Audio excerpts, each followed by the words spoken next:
আসসালামু আলাইকুম। রান্নার গল্প চ্যানেলে আপনাদের স্বাগতম। আজকে আমি আপনাদের সাথে শেয়ার করতে যাচ্ছি ডিম কষা।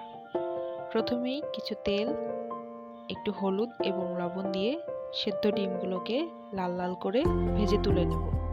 এরপর দিয়ে দিচ্ছি রসুন কুচি। রসুন কুচি হালকা ভেজে এতে দিয়ে দিচ্ছি পেঁয়াজ কলি।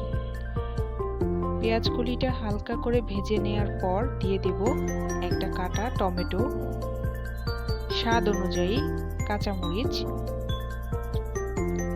এবং পরিমাণ মতন লবণ।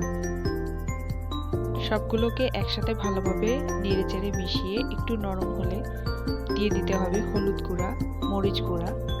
এরপর সামান্য পানি দিয়ে ঢেকে মশলা কষিয়ে নিতে হবে। এরপর দিয়ে দিতে হবে ভাজা ডিম। মশলার সাথে ভালোভাবে মিশিয়ে ঝোল শুকানো পর্যন্ত অপেক্ষা করতে হবে। এ পর্যায়ে দিয়ে দিতে হবে কিছু ধনিয়া পাতা। তৈরি হয়ে গেল সুস্বাদু ডিম কষা। ধন্যবাদ।